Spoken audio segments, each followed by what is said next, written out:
Hello and welcome to the great telco debate of 2021. Well, for the second year running, we're staging the event online due to restrictions arising from the escalating COVID situation. We should have been holding the event in person today, but instead we've rapidly moved it online. So our debates are now being broadcast live over 3 consecutive days. That's 2 programs per day. You can see the full schedule here, and there are more details on the TelecomTV website. This is our second debate today and covers the fibre gold rush. Earlier we debated the Green Network, and if you missed that, it will be available very soon for on-demand viewing. That's probably ready now, or at least by the end of this show. And just as we would have done in person at our London event, each 50-minute debate features a mix of expert witness statements from our invited guests, an accompanying motion that we want you to vote on, and a Q&A discussion with questions from our audience. The only difference is that we're online. Well, joining me for today's debate are my colleagues Rayla Matra, who's editorial director at TelecomTV, and Chris Lewis, CEO of Lewis Insight and the founder of the Great Telco Debate. Ray, this event has always been an open forum on the future of telecoms, plenty of audience interaction. The fibre gold rush is accelerating fast, so hopefully we'll get a good selection of questions. Yeah, absolutely. This is such a hot topic. I know we're going to get a flood of questions. We have some in already, of course. Fibre to the premises is now getting the levels of investment that many have long been waiting for. We're finally seeing competition in many markets around the world. But of course, the big question today is, will we end up with too much fibre in the ground? But we want your questions, so please get them in as soon as possible because we are treating them on a first come, first served basis. Yes, indeed, Ray. So get your questions in as soon as you can, and please use the form that we provide on the website.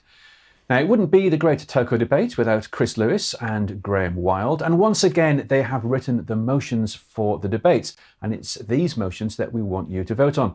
Chris, how do you decide who votes for and who votes against?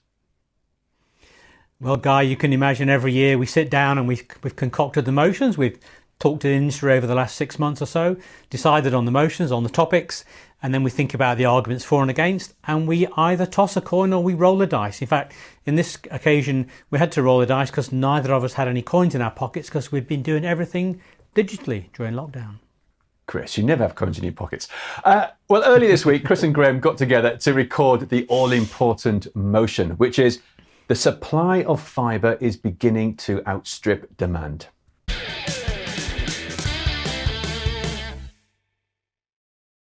We chose this motion because fibre has raised its profile, certainly during the pandemic, in terms of getting better connectivity into people's homes as they more work remotely. But the interesting question is, in terms of supply, with that stratification of the industry, do we have too much fibre in some places? I'm for this motion because I believe the way the industry as a whole is addressing the build of fibre does not serve the national interest the best at all. We've had many backbone providers beginning to compete. We know from the past about digging the same streets, putting fibre in the same places. But today, we also have other fibre providers producing stuff in local areas, so building out from the edge of the network back in, so actually ending up with more fibre than we can deal with. So I would urge you to vote against this motion for the reason that it's simply, demonstrably not true. COVID has given a massive shot in the arm to the fibre industry. People are now working more from home. There's more demand for fibre in different places, in suburban areas and rural areas, and there's a lot of money flowing into this industry from venture capitalists. So I would urge you to vote against the motion. It's simply not true. So vote now if you haven't already done so, and later in the show we'll see if Chris and Graham manage to sway your votes. Well, time now for our expert witness statements. These will then lead into our Q&A discussion and hopefully give rise to some interesting questions from our audience. So let's go and meet our special guests. Hello everyone, thank you all so much for joining us for the Great Telco Debate. We're ready for your opening comments, and as always, we're going to impose this strict time limit of 3 minutes maximum for each of the statements. You don't have to use 3 minutes, but 3 minutes is the max. So let me first introduce Pierre Marty, who is VP of International Business Development with the French fibre operator CELESTE. Pierre, welcome to the Great Telco Debate, and may we have your expert witness statement on the fibre gold rush? Absolutely. Thank you very much. Well, CELESTE being focused on enterprises and administrations, I'll make my statement to that segment of the market and let my colleagues comment more on the consumer. I'd say, first of all, about the demand, I don't think we've yet seen the adoption going through the S-curve. We've seen a lot of enterprise and administration going to Office 365, unified communications, but there's still a lot to come, a lot of benefits to come to move applications and systems to the cloud. So we believe, we see it among our customers in France and Switzerland, a lot of still on-premise applications that will move to the cloud. So I would say this is still the beginning for businesses in terms of demand on connectivity. And then on the supply, I'd say being competitive, we don't like monopolies. I believe duopolies behave as monopolies. So in a way, 3 providers on each location is kind of a minimum. And as far as I know, I haven't seen too many places in the UK with 4 or more fibre providers. So there's still a bit to do before we get to this oversupply in the UK. And then the last statement I'll make here is widening a bit beyond the UK, in Europe or the US, or wherever I've traveled, I haven't seen too many people who predict the end of the copper network in this decade, before 2030. So I'd say we still have, as an industry, not done yet the job. We still have a long way to go before we get the job done to roll out fibre. Thank you very much, Pierre, for your opening statement and reminding us it's not all about consumers, the enterprise and business market there as well. Some great points. Well, next I would like to introduce Clayton Nash, who is Strategy Director for CityFibre. Good to see you again, Clayton. Can we please have your expert witness statement? Thanks.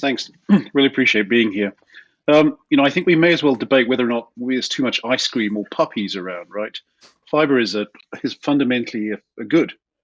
And the more of it we have, the better society is. I can completely concur with kind of all the sentiments earlier around demand. When you make great networking available, people use it, and they use it more every year. And that's what we're seeing on the consumer space, we're seeing in the public sector space, we're seeing in the enterprise space. I think the only people that are complaining that there's too much fibre are those people who have old networks they're trying to replace, right? New builders are spending their own money. They're bringing that fibre to new places. It's not particularly concentrated in the United Kingdom, at least. The set of people here who are building are all over the place, right? From rural builders to outside of the main cities, and then people building in those cities themselves, right? We think that there's not enough fibre. I think everybody else here is going to agree that there's not enough fibre. And if you're against that, I think you're against puppies, which I think is a terrible position to take. Clayton, that's an awful sentiment. No one could possibly be against puppies or ice cream even. But seriously, yeah, thanks very much indeed for your statement. And it's very, very clear there. We certainly have not exhausted our capacity just yet. Well, let me introduce our next guest, Colin Semple, who is the Chief Executive Officer for UK-based Neos Networks. Thanks for joining us on the debate, Colin. Can we now have your expert witness statement? Hi, and surprise, surprise, I'm going to agree with my previous 2 colleagues. I think there's a lot of demand we're seeing, particularly in B2B. Most of the business circuits that we sell go to OpenReach. I think 80% go to OpenReach. So we're still a long way off having the 4 to 5 alternative options that I agree that we would ideally need to really offer choice to the consumer. I think we're also seeing that 5G will need fibre to the mast. So we're seeing probably 30% of towers that are microwave links at the moment that need to be fibred up. And then we think that 70 to 80% of towers will need 10 gig services, which I think are more economically provided by fibre. And a lot of the mobile operators want fibre economics. We're also seeing unprecedented demand for data center to data center connectivity. Recently, we've seen somebody wanting 864 fibres right across London. So the only way you can do that is new digs. And then we're also seeing local authorities pulling their demand together using DCMS funding to try and create fibre platforms in their areas. We've seen that in Aberdeenshire, in Perth, in Oxfordshire recently. So really helping to create that much more connected area. And the final point for me is that connecting exchanges up, I think, also benefit from being fibre enabled. So you can really let the high capacity services that the service providers want to be enabled be there. Remember, by 2025, we think that there'll be about 25% of the market will be 10 gigs. So fibre underpins all of these opportunities, and we think there needs to be more. Great. Thank you very much, Colin, for your opening statement and also reminding us about the opportunities for 5G backhaul as well. Well, our next guest joining us live today is Oliver Cantor, who is Associate Director, Global Products with Verizon. Good to see you again, Oliver. Can we now have your expert witness statement, please? Yes, thank you very much, Guy. I can't really add much to what's been already said, to be honest. You've covered so many bases. I mean, in Verizon, obviously we're very big on 5G, especially in the US, consumer and for the global enterprise sector. And I just echo that, everywhere you have 5G, you're going to need a lot of fiber. We also see strong demand from hyperscalers and and large enterprises who are seeing the growth and the capacity that they need in their core networks. I think there will be a shift in what networks and how networks perform and what they perform. And who provides them over the next 5-10 years. But to the puppies and ice cream comment, if you believe in the digital economy and you look at the economics on the planet, then you've got to believe that there needs to be transport mechanisms, because none of it works without it. And so, at its very core, you're going to need a lot of fiber. I'll leave it there. Great, Oliver. Thanks very much for your statement. As you say, we need to transport those bits that are powering the digital economy. Well, let me now introduce our next guest, Matthew Hare, who is the Chief Executive for UK fibre operator Zzoomm. Welcome back to the Great Telco Debate, Matthew. Can we now have your expert witness statement, please? Good afternoon, everybody. Yeah, I think I'd like to make a few small points.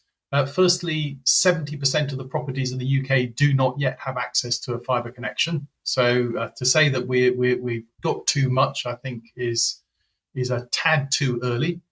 Secondly, the vast majority of even those properties that have access to a fibre connection haven't yet taken a fibre connection. They're still on a copper network, and therefore, all of the install of the fibre into those properties still needs to happen, and that's all still coming in the future. And the third point is, I'd just like to reiterate, the demand is absolutely enormous, and we haven't even really started seeing how that demand is going to develop in the future. What we do know is that fibre underlies the delivery of a whole bunch of new services and applications that make people's lives better. That means, it's more convenient, it's easier for them to do things, it frees up their time to do other things from boring, repetitive tasks, because it enables a massive amount of automation. And the type of automation I think we can see in the future will be things like remote monitoring of robotic machines that do boring, repetitive and hard tasks over fibre networks controlled by massive brains in data centres. And that needs fibre for the huge flow of optical information that you need in order to control those dumb hands remotely. Those types of applications are things that could be as simple and easy as loading and unloading the dishwasher in your house, which actually currently is done by a human, but actually could be done pretty simply by a robot. And I'm not saying that's going to happen tomorrow, but those are the types of applications that can easily develop when you have a great fibre network available ubiquitously, where the speed, the amount of bandwidth that actually you need to access is no longer an issue. And that's essentially what fibre does. It gives people a direct data connection into the heart of the internet at a speed that means that they can have any application that they want that they're willing to pay for. So that's all coming in the future. But right now, we still need to do a huge amount of construction in rural, in the types of places that Zzoomm builds, which is market towns, and in urban areas to get that fibre infrastructure out there. And then we still need to connect all these homes and businesses so they can actually then use the services that they're going to want in the future. Great. Thank you very much, Matthew, for your opening statement. And you're certainly, in the case of the UK, you're absolutely right. Market towns and rural areas in the UK just crying out for more connectivity, more bandwidth. Right, I'd like to now introduce our final guest for our Fibre Gold Rush debate, David Gong, who is the UK strategy lead for fibre access at Nokia. David, it's good to meet you. Can we now please have your expert witness statement? Thank you. Indeed, it's a great pleasure to be here. I think in the past few years, when we realized that UK was lagging on the fibre penetration rate than the other European countries, I think we have seen tremendous progress being made by the industry joint efforts to bring us on the track to catch up. The rationale behind that might be many, but I think that getting the full fibre will pave the future for us for many reasons. One of that is mentioned by Matthew just now. The demand on the broadband is huge and kept growing. We see not asking for higher speeds, but we also requires much more extensive coverage and greater availability. I mean, in the end, in years' time, we will see that the full fibre is going to be our fourth utility to our house and buildings, like the gas, water, and electricity. However, today, we are still far away from that. And so I think that's one of the reasons that we see today's the fibre gold rush, is that the demand is huge. However, the supply is limited. And second, I think that it may be mentioned in the previous debate is that actually investing on the fibre is an eco-friendly investment because it pays great contributions on the ESG area inside the telecom domain. Not only because the passive fibre doesn't require power, but also the fibre plant will stay unchanged and can be reutilized whenever you upgrade your network capacity. And also, the fibre can help you to reduce the power consumptions as you grow your bandwidth, you grow your speed per customer side. So when we come into a gigabit society, that will support us better with a minimum environmental cost. And also, I think that we just mentioned by the guest here is about the user cases. There are many multiple user cases we can talk about today. We've got the residential broadband, business connectivity, 5G transport, we mentioned of that, you name it. I mean, the fiber network is so flexible and can be software defined as slices to meet the different business requirements. So that's a great opportunities and the business ahead of us. And lastly, I think it is about the digital inclusivity. I think it is a big topic, but in the end, some areas could be left behind. And that's so important that we will need to have some public fund to help out. And we have seen some good reference and examples in UK and throughout the other European countries. So we believe that the full fibre network journey, we are just started on the road. Thank you. No, thank you, David. And thank you also for linking in with our previous debate on the green network. You know, we've got 6 debates in the Great Telco Debate. They're all separate, but there's so much overlap as well. These things are so related. Thank you, everyone, for your opening statements. Now, you've heard from our expert witnesses. Now it's time to challenge them. So send us your questions. Don't delay. We'll get through as many as we can. Chris, we've had a range of views there from our expert witnesses. Plenty for our viewers to digest. Do you have a first question or thoughts for one of our guests? My initial thought, Guy, is what a great set of statements, of thoughts about the different perspectives that these companies bring to the table. You know, the enthusiasm is obviously there, the desire to build, the desire to serve different constituent markets, which I think is fantastic.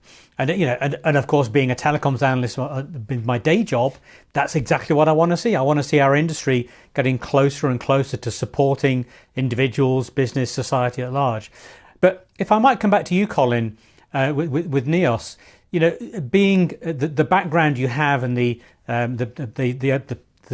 utility background, if you have, like coming from a different sort of industry, how does that help you with the investment side? Because I think everything we've talked about here is we're talking about short term as if the fiber's here now, but I think as everyone's pointed out, it's a long term investment. Is that sort of mindset from the utility sector helping you in getting that longer term investment in place? Yeah, absolutely. I mean, I think we're fortunate that you know, we're now 50% owned by SSE and 50% owned by Infracapital. So we've got the best of an infrastructure fund and you know, a very well respected UK utility.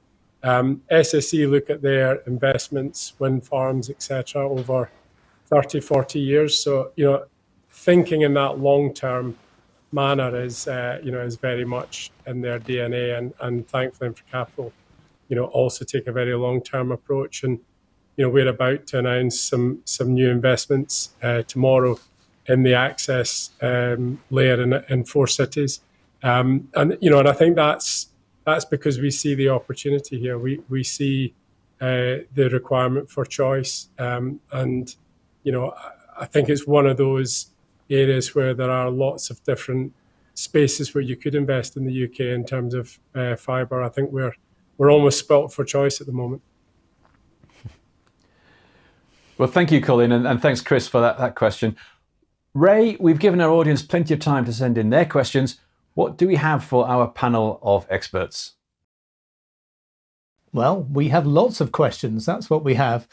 So we'll get through as many of them as we can in the next 15 to 20 minutes.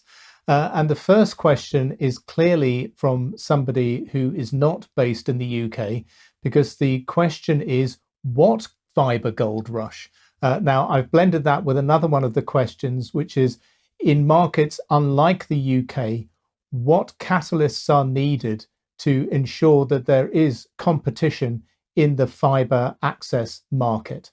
So would anybody like to come in and answer that question about, you know, what's needed to get these fibre investments going in other markets, and maybe talk about how maybe the fibre gold rush is perhaps a little bit limited to some particular markets at the moment? Pierre, we'll come to you first. Well, I think this is a great question, and definitely different markets are on different pace in terms of fiber investment.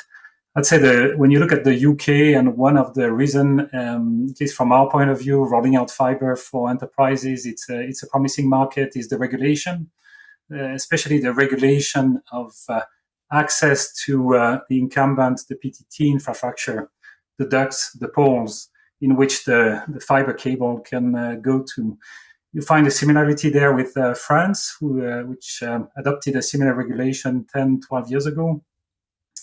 And then various countries, even in Europe, follow to various degrees the European directive on opening the incumbents, the PTTs, the historic player, the SMP infrastructure to other players. So I would say this is probably the one thing to look at in the market, to encourage fiber rollout in the market, is let the civil works infrastructure of the historical player be used by competitive player, because that part, digging the street per se, does not create value in the digital economy. It's the placing of the fiber cable that does. Okay, great. Thanks, Pierre. And Colin, we'll come to you next. What do you see as the main drivers? I think what we're effectively seeing is that you've got a lot more demand than supply. And you know, a lot of people are looking at that, and you've got investment companies being willing to back new players come into that space. But you know, I also agree that the opening up of BT ducts in terms of PIA has made it easier and more cost effective for people to construct assets. So if you've got that demand and you've got that construction opportunity and you've got the funding coming in from investors, then that aligns very nicely and creates the so-called gold rush. Okay, great. Thank you, Colin. And David, will come to you next and then to Chris Lewis. Thanks. I think that also at the government policy level, it should make the wayleave application as simple as easy as possible. So that's very important to make sure that there is a nice environment for the investors and service to provide that kind of a fiber services. It is also it should be considered as a part of the equation at the specific country level situation. Okay, great. Thank you, David. And Chris, you wanted to come in on this one as well. I just wanted to make one very brief comment, Ray, which is that we talk about markets as analysts, but actually every country market is very different. You know, the makeup of operators, whether it's cable TV infrastructure, you know, whether the number of mobile players, the number of fiber players. And actually, government does have a massive role to play. We've seen experiments where governments have tried to control the market, but actually the truly open market, and I think the UK is a great example of that, is really stimulating a lot of very, very urgent investment, which is fantastic. Yeah, absolutely. Okay, lots of questions coming in. I'm going to move on to the next audience question now. And in fact, and again, this is two questions blended into one. And the question is, does fiber access need more applications and value-added services to actually drive demand from paying end customers? And is it true that mobile broadband is still seen as having more value than fixed broadband? People seem to be able to be willing to spend more money on their 4G and 5G connections now than they do on their fixed broadband connections. Does anybody want to come in on that? Do the fixed broadband services need more value-added services? Okay, Clayton, we'll come to you first. No, I don't. I think there are going to be a number of innovative applications and things, but the killer application for fiber, just like the killer application for 3G, is access to the internet, fundamentally. We spent a lot of time back in the day talking about what sort of shops, Vodafone would run across their 3G network. It turned out just getting access to the internet, the greatest driver of innovation in mankind's history, is enough, right? So sure, I don't know if we're going to end up with a sort of VR kind of world or a metaverse, or we're going to end up with just a set of IoT applications or smart homes or something. But right now, access to the internet, access to the great services you already have seems to be driving a lot of demand for bandwidth, right? Like everybody, we can see what happens, and it is a pretty steady 25% year-on-year increase in bandwidth consumption. So more applications, great, but I don't think we need them. I think the demand is already there and people are experiencing that. I also don't think that there's actually a you spend more on your mobile application than you do on your home device. If you buy a standard sort of application now for mobile, it's maybe £20 a person. People are spending about £30 a home a month, for their internet access. Those seem kind of equivalent. It looks odd just because you buy more than one mobile application, I think. Yes, I do wonder. I'm not sure which geography that question came from, but certainly there are other markets where it's a little bit more expensive on the mobile broadband. Matthew, well, let's come to you next. Yes, well, I think people do actually spend more on their mobile on the whole than they do on their fixed, because the convenience of actually carrying something with you all the time is absolutely fantastic, and that proposition for consumers is still incredibly compelling. That having been said, they do a huge amount on their mobiles when they're sitting at home on their fiber connection over their Wi-Fi. Pretty much all of their updates and downloads are actually happening over the fiber network when they're in the house, as opposed to over the mobile network when they're actually out and about. So, but if you look at an average spend in the UK, it's about 50% more per household on their mobile services than they're spending on their fixed services currently. Yeah, no, that's a good point. People love their smartphones, but nobody's hugging a router. So Oliver, let's come to you next. Yeah, I was just going to add that we always have this chicken and egg, don't we, in this sort of infrastructure demand supply debate. And it doesn't matter whether it's 2G, 3G, 4G, fiber, copper broadband, fiber broadband. It's to the earlier comments, it's all on the increase. The demand is there. Now, there are waves of chicken and egg depending on how much infrastructure you've supplied. And every time we look at an uplift in infrastructure, we debate whether or not the applications and the need is there. So far, we've always found that the need was always there. The curves are still going up, and the applications appear, and/or they were always there. As per the comment on the internet, anyway. So I think ultimately people want convenience, and in Verizon we're big pushing fixed with our 4G capabilities in the US and our 5G capabilities now. We're big on pushing fixed wireless access to replace wired broadband in some locations on the enterprise side where it's out of franchise, it's out of footprint for us. But nevertheless, at the end of the day, the consumer will be driven, the customer will be driven by what can you get me quickest, really, and what can you get me most convenient. And so it'll inevitably be a blend of wireless, wired capabilities, wired being, fiber. And it's only going to be on the increase because of the demand that's going to be there. Okay, thanks, Oliver. And then a very quick comment from Chris, and then we'll move on to the next audience question. So, Chris, any more new apps needed to drive greater revenues from fixed broadband? Well, it does occur to me, Ray, and this is a bit of a precursor to tomorrow's two debates, that actually the apps are coming towards the customers. And that's partly to do with the distribution to the edge. It's partly due to shifting working patterns of being at home.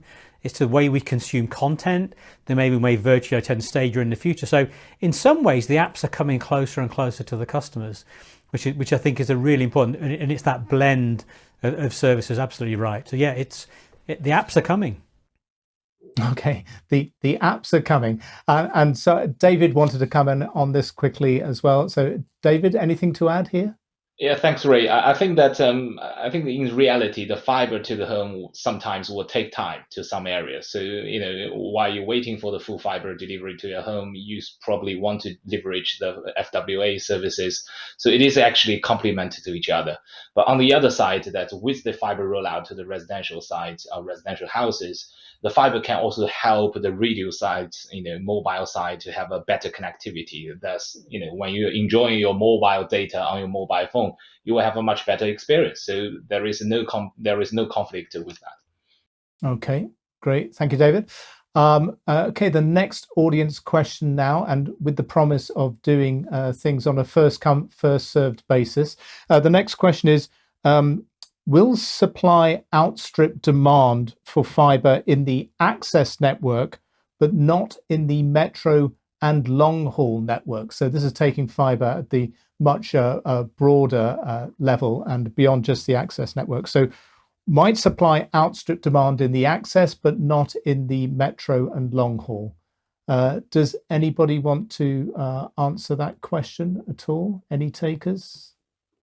Okay, Oliver. Well, I don't have a crystal ball, and it's a very long-term proposition. But one could imagine a time where a long time in the future when there is a sufficient supply of fiber optic in the access market, especially when you look at the eventual rise of fixed wireless 5G and beyond, and even low orbit capabilities for wireless access. And I think there will be a time eventually where access isn't the limiting factor. But I think, and therefore the bottlenecks will be in the core networks potentially. But I think at the moment it's quite hard to put any kind of time frame on that. I think lots going on, very exciting, hence lots of investment from players in the industry and investment companies outside to stimulate what can be done in the access networks. But I think it's a reasonable question and a proposition to think at certain locations, certain more generic household locations maybe, then you could get to a reasonable level of access, before you max out what you need to do in your core networks.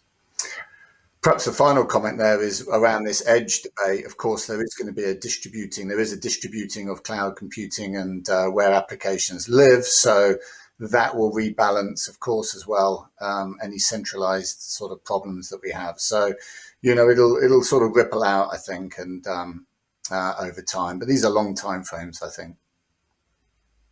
Okay, Oliver, thank you. And Matthew, let's come to you. Yeah, I think we just need to think about the access network.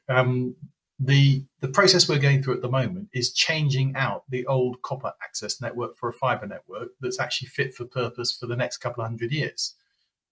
So that's the process we're actually going through. We're retiring one network as a country and replacing it with another. Now, we've still got half the country with a coax network that, as I understand it, at some point will also be replaced for fibre. And then the question is, given the much lower operating costs of fibre networks, how much market share does an operator need in a particular geography in order to make a sensible return on capital? Because the operating costs of fibre networks are hugely less than copper, but the demand and the opportunity to monetize those fibre networks is just going up and up and up as demand goes up. Okay, great point there, Matthew. Thank you. Let's move on now to the next audience question. And I think this kind of comes, your answer there's a nice little segue to this question, because this question is, should the fibre builds we're seeing now in the access network stop at the outside of the building? There's no advantage to having fibre inside of the buildings. It's just an unnecessary replacement of cabling and existing equipment. Is that, I guess that's a bit more of a statement rather than a question, but should the fibre builds end at the outside of the premises? Matthew, we'll start with you. Well, today, the fibre networks will essentially end generally at the first point they pass inside the building. For a single dwelling unit, a single home or a single business. For bigger buildings, generally speaking, you'll then run more fibre around that building to get the effective flexibility of a full fibre connection as close to where it's needed to be used as possible. Today, I don't see a massive run away from Cat5 and Cat6 and Cat6e cabling to a full fibre cabling around the inside of buildings, but I'm sure it's going to come. Because again, it'll be done in a way that means that in the future, it's just a lot less expensive to maintain and run that infrastructure and keep it going. But that isn't yet here today. Okay, thank you, Matthew. We'll come to David next, and then to Clayton. So, David. Thanks. I think that also running the fiber inside the building is also very important to help you to reduce the power consumptions, because comparing the fiber technology and based on electronic Ethernet cable, I mean the installation cost, the power consumptions is at different scales, and so to me that have the fiber to the outside of the building is basic step, but have the fiber inside the building to have a passive optical network, LAN network, is very important as well. Okay, thank you. And Clayton. Yeah, I just echo what Matthew was saying, which is we know we're going to have to put fibre inside the building at some point, right? And that point is rapidly approaching. We've spent a lot of time, especially in the UK, and I'm sorry this is such a UK-focused kind of discussion, but I think this is a common lesson. The telcos have spent all this time saying, don't worry, the copper will be fine, and kind of trying to massage a little bit more performance out of it. And that's delayed us just doing the right thing, which is building fiber, right? It's very, very clear that that's going to be the future. So why would you delay doing any of that? Not only do you get all those great power benefits and the management and the stability and so forth around the whole piece as well, but you're going to have to do it at some point anyway. Okay, thank you, Clayton. Let's move on to our next question, because they're still coming in thick and fast. And this next question is having competitive wholesale operators the ultimate scenario for fibre access? So obviously we're seeing a mix of different investments right now, some in just some in pure wholesale networks, some in hybrid networks. Pierre, let's come to you first. Thank you. I would rather say they are complementary to the direct sale. The wholesale business model is complementary. We, as far as our network in France, and we're about the third biggest enterprise network, fiber enterprise network in France. Our sweet spot is 85% direct, 15% wholesale. We do see the emergence of players that are 100% wholesale. Kind of scratch our head from a margin point of view. How do they plan to survive on the long run? As you stack more operators on top of each other, obviously the margin for the wholesale player is compressed. So there's definitely a rationale having part of your subscriber portfolio on wholesale to monetize the part that you're not able to sell directly, but having all of it would probably drive the margin too much down, at least in our opinion, in our markets.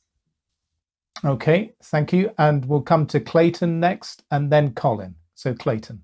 So I think you can only have one of two models. You can be direct or you can be wholesale. I think the hybrid model might work a little bit in enterprise, but certainly in kind of the home context, you're going to struggle otherwise. And we think the superiority of the wholesale model is that, you want to stick to your knitting kind of in a sense. Running a network kind of as an access piece is a particular skill, and you want to get that as wide as possible.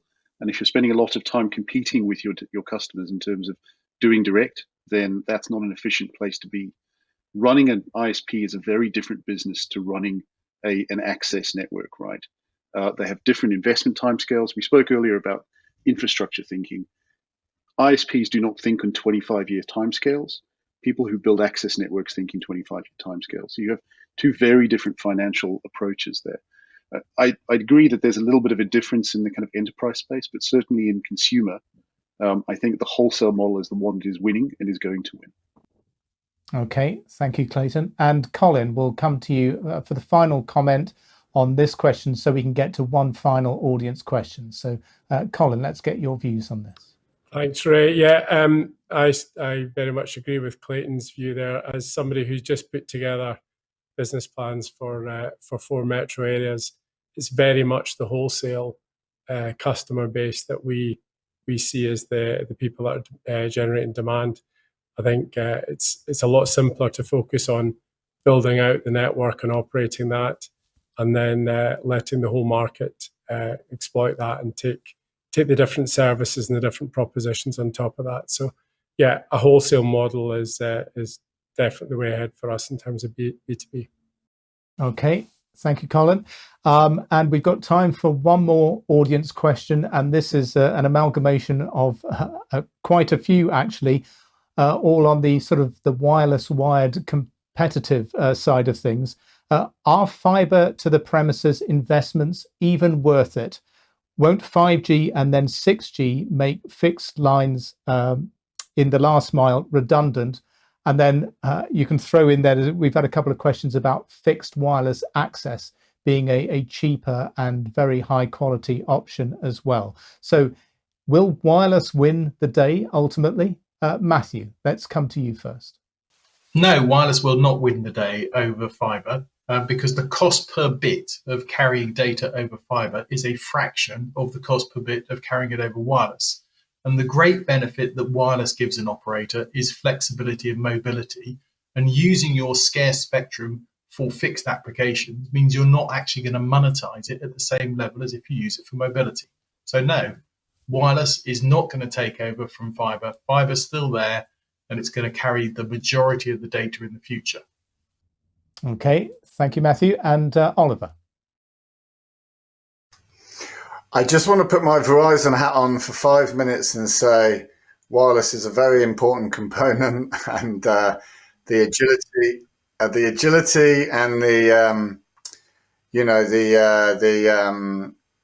the coverage that you will ultimately be able to get from wireless options is obviously going to be very important, and we're very keen to sell that promise. However, I think when I put my technical hat on, and I think of the comments about the actual cost of distribution, and and the fact that fibre ultimately has the edge on quality, etc. I think that a large proportion is inevitably going to be carried on fibre. But I do want to emphasize and fly a small flag for the wireless providers and all of their heavy investments at the moment. I'm sure that's been noted at headquarters, Oliver. And Pierre, we'll come to you for the final comment on this, because the red light is flashing in our virtual studio. Thank you, Ray. And Oliver, yes, we would expect Verizon to say that. Well, look, I grew up as a radio engineer, so wireless is close to my heart. That debate has been around 25 years and still going on, which shows that fiber has a long way. I'll just point out to one thing: the radio networks these days, they need to have the antennas swapped every 3-5 years. So not only it's a lot of OPEX, it's not as reliable as a fixed network, but they are heavy ongoing recurring capex as well, which I think in the long run is going to play against wireless being the dominant access. Okay, thank you, Pierre. And unfortunately, we are out of time. So many more questions come in that we could have answered, but I'm going to have to hand back to Guy at this point. But thank you to everybody who sent in their questions. Yeah, absolutely. Thanks, Ray. We do need to bring our discussion to a close. It has been a terrific discussion as well, which means that it's almost time to tally the audience votes. And to remind you, here is the motion that we asked you to vote on. The supply of fibre is beginning to outstrip demand. Short and to the point. But before we reveal the results, let's see which way our guests will vote, for or against. So you've all heard the motion, so let's have a show of hands, please. Surprise me. All those in favour of the motion, raise your hands. Oh, the tumbleweed comes across the screen there. All those against the motion, raise your hand. Okay, there's full house. Full house, 6-0. There you go. That's a collective vote against the motion. Thank you all, everyone. And let's go and see how this compares with our online viewer vote. Our expert witnesses have voted for the motion, well, voted against the motion. But what did you decide? The voting is now closed. And here are the final numbers.